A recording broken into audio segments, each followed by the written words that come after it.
মানস ভূঁইয়া তিনি তৃণমূল কংগ্রেস থেকে পদত্যাগ করলেন, তৃণমূল ছাড়লেন মানস ভূঁইয়া। তৃণমূলের প্রাথমিক সদস্য পদ থেকে ইস্তফা দিলেন তিনি বলছেন সমাজ সেবা রাজনীতি করা মানুষরা মৃত্যুর আগের দিন পর্যন্ত জনগণের সঙ্গে থাকবেন। প্রাথমিক সদস্য পদে ইস্তফা দিয়ে প্রতিক্রিয়া মানস ভূঁইয়ার। তৃণমূলের সরকারে তিনি সেচ মন্ত্রী ছিলেন, সেই মানস ভূঁইয়া তিনি তৃণমূলের প্রাথমিক সদস্য পদটুকু ছেড়ে দিলেন। অনির্বাণ বিশ্বাস আমাদের প্রতিনিধি আরো বিস্তারিত এই নিয়ে বলতে পারবেন। অনির্বাণ, দেখো, কিছুক্ষণ আগেই মানস ভূঁইয়া দলনেত্রী মমতা বন্দ্যোপাধ্যায়কে একটি হোয়াটসঅ্যাপ মেসেজ করেছেন এবং যে মেসেজে কিন্তু তিনি পরিষ্কার লিখছেন যে তিনি আজ থেকে এবং উইথ ইমিডিয়েট এফেক্ট থেকে তিনি কিন্তু তৃণমূলের যে প্রাথমিক সদস্য পদ সেই সদস্য পদ কিন্তু তিনি পরিত্যাগ করলেন। এবং তিনি কিন্তু এটাও জানাচ্ছেন এবং তিনি এবিপি আনন্দকে জানিয়েছেন যে তিনি কিন্তু রাজনীতির সঙ্গে সমাজসেবার সঙ্গে যুক্ত থাকবেন আমৃত্যু। ফলে তো তার যেটা বক্তব্য যে তিনি কিন্তু রাজনীতি ছাড়ছেন না, তিনি তৃণমূল কংগ্রেস ছাড়ছেন।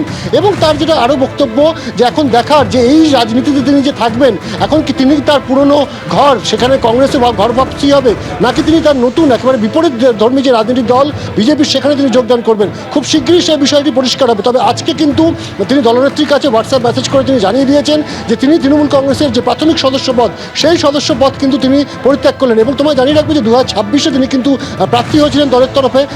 তার আগে কিন্তু মমতা বন্দ্যোপাধ্যায়ের যে সরকার ছিল সেই সরকারের সেচ মন্ত্রী হিসেবে কাজ করেছেন। ফলত দীর্ঘ তার রাজনৈতিক জীবন তিনি একটা সময় কংগ্রেস করতেন, কংগ্রেস থেকে পরবর্তী সময়ে তৃণমূল কংগ্রেসে আসেন এবং দীর্ঘদিন তৃণমূলের তিনি মন্ত্রী হিসাবে কাজ করেছেন, কখন রাজ্যসভায় গিয়েছেন।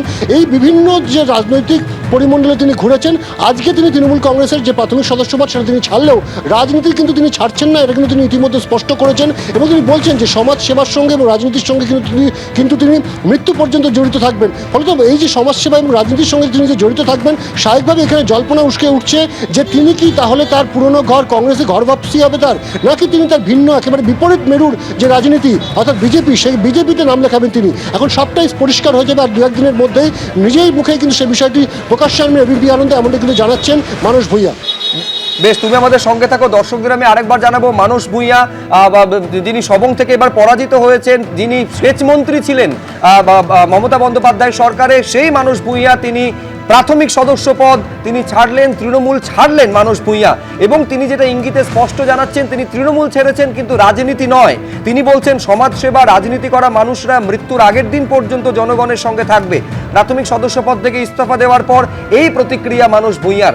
এবার তার রাজনৈতিক ভবিষ্যৎ কোন খাতে বইবে নিঃসন্দেহে সেদিকে নজর থাকবে। কিন্তু যে বড় খবরে আমরা নজর রেখেছি, আরেকবার বলবো, মানস ভূঁইয়া প্রাক্তন সেচ মন্ত্রী, তিনি তৃণমূল ছাড়লেন, তৃণমূলের প্রাথমিক সদস্য পদ থেকে ইস্তফা দিলেন।